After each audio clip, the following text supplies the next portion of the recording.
Welcome back. The kids want to play, so what's a mom to do? Sarah Kavanaugh, our Moms Like Me website manager, and speech pathologist Stacy Pulley of Family Tree Therapies are here to talk with us about why organized playgroups may be the way to go. It's good to have you both here. Thank you. These playgroups are good for both parent and child, and I know you've kind of given us a rundown, Stacy, of all the wonderful reasons why and how to get involved in these playgroups. First of all, you say that it really helps kids learn how to problem solve.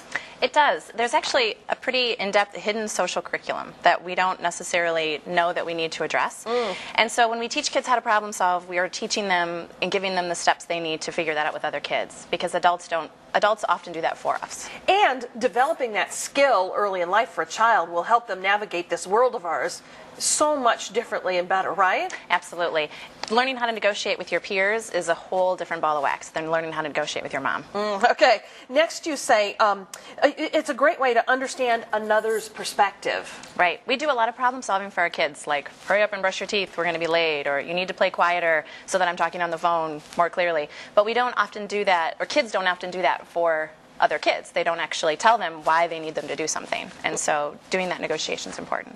Now, you put this whole topic out for the moms on the Moms Like Me website. Yeah. And there are a lot of women there who have formed playgroups and find them very beneficial. Absolutely. Photography Mom 1 had said, I will say you cannot judge a book by its cover when it comes to playgroups, and to give it several tries. It's nice to have a wide variety of personalities in your group because you have a chance to hear advice from different perspectives, and friends for both parents and the kids can come from anywhere.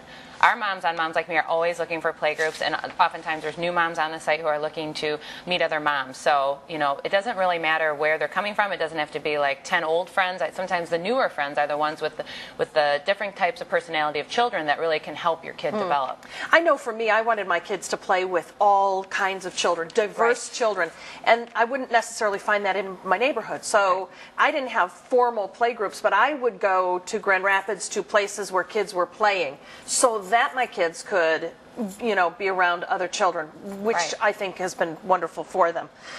Okay, you talk about playgroups supporting their social and emotional growth. What do you mean by that? Well, basically, when we talk about kids' cognitive development and their growth, you know, we think a lot about academics in school, but we don't think about that social growth that needs to happen, and that actually being a really, really big part of their overall intellectual skills and their overall cognitive growth. So, in fact, you say that these playgroups can help a parent identify when there are problems for a child in that socialization process. Absolutely, because as moms, we go on autopilot a lot, and we do a lot of things for kids. We know what they want before they even ask, and there's kind of a routine at home that we follow quickly. So when we put them into other groups with their peers, we can kind of see where they may be lagging behind or where they might need some support. Where they don't get the concept of sharing, where maybe they punch or hit, they use violence when there's a conflict rather than figuring. Those things may present themselves in a setting like this. Because all behavior is communication, and so if they don't have the words and they don't have the language, they may resort to some of those other things, and that's where we need to intervene. And your last point is a great one, and that is that we are all social creatures. We kind of crave these kinds of group experiences. Absolutely. And a lot of our kids who have language delay or autism or Down syndrome, they don't get a lot of those group experiences early on, and they're already predisposed to having some challenges, so we need to make sure we're supporting those kids in the social realm as well. Okay, now you've got some resources for parents who may be seeking out a group or want to know more. Yeah, absolutely. So first of all, Stacy Pulley, her group Family Tree Therapies is in Grand Rapids, and she's available. You can also email Stacy. I'll have that information on Moms Like Me to receive her summer brochure on facilitated playgroups. In addition to that, there's also playgroups out in the community. The Moms Like Me moms mentioned the MOPS groups, Mothers of Preschoolers, Mothers and More chapter. There's also the Kent ISD Bright Beginnings program that you're going to find people that maybe are not in your neighborhood, more of a collective group of kids in diversity. So, and I'll post Stacy's information and everything we've talked about today on Moms Like Me today. All right, really great. Great for the kids and good for moms too. Like you said, it's a wonderful social outlet for us as well. Yes. You can find a link to our mom's website at WZZM13.com or go straight to it, momslikeme.com.